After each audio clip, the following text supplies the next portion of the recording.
वेळोवेळा भजनाची अर्थता असावी. भजनाची अर्थता का असावी?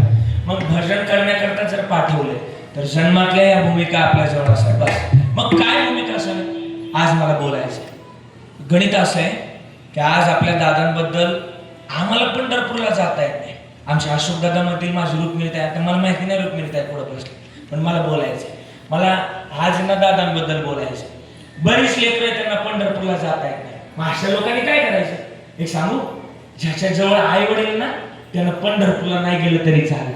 आमचे तुकाराम महाराज म्हणतात, माये बाप केवळ काशी ते न जावे जाऊ नका.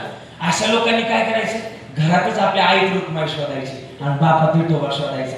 आज मी ना आपल्या बाबांबद्दल ना किशन बाबांबद्दल येता येता लिहून आलो. माझं नाव आहे घरचं योगायोगानं कविराज ठेवलंय आणि नावानुसार वागलं पाहिजे, नाही तर नाव मोठं असं नाही. हा लिहिलं मी येता येता त्यांच्याबद्दल. तुम्ही काय म्हणायचे? अख्खे दादांना काय म्हणायचे? घरात काय म्हणायचे? काय म्हणायचे? घरात काय म्हणायचे? बाबा म्हणायचे ना. मी आज बाबांबद्दल शब्द लिहिले, ऐका ना. मला वाटतं रुक्मिणीताई बसल्यात कीर्तनात, अशोक दादा सगळी नातवंड बसल्यात कीर्तनात. मी लिहिले आज येता येता, त्रिसरणाच्या टप्प्यावर धन्य आहात तुम्ही बाबा. त्रिसरणाच्या टप्प्यावर धन्य आहात तुम्ही बाबा.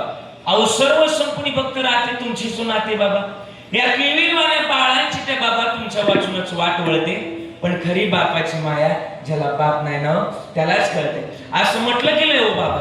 बेटा गुंडा हो या अगर मवाली, बाप तो अपने चल में छुपा लेता है. बाप तो भिकारी हो या हो तबायर, बाप तो बाप होता है. जगातली सगळ्यात मोठी भूमिका बापाची. आज एका लेकीला जर विचारलं ना की तुझं माहेर कुठपर्यंत, तर लेकीच्या डोळ्यात पाणी येतं.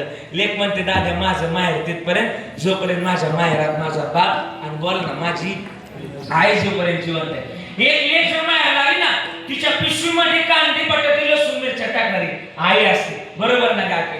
एक लेक जर माहेर आली तर तिच्या पिशवीत कांदे बटाटे लसूण मिरच्या टाकणारी आई असते. पण हे टाकायला लावणारा बाप असतो, माहिती का तुम्हाला?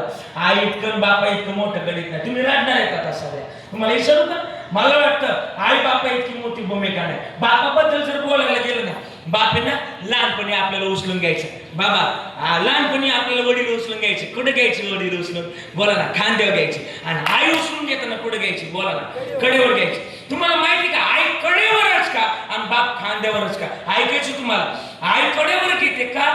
जे माझ्या डोळ्याला दिसलंय ते माझ्या लेकराच्या डोळ्याला दिसावं आई संरक्षित घेते, पण बाप त्याच्या पुढचा विचार करतो, जे माझ्या डोळ्याला दिसलं नाही ते माझ्या लेकराच्या डोळ्याला दिसावं, मग बाप खांद्यावर घेतो. जगातली सगळ्यात मोठी भूमिका बापाची. कडी वागवणी बाहेर कधी बाप करी दोन्ही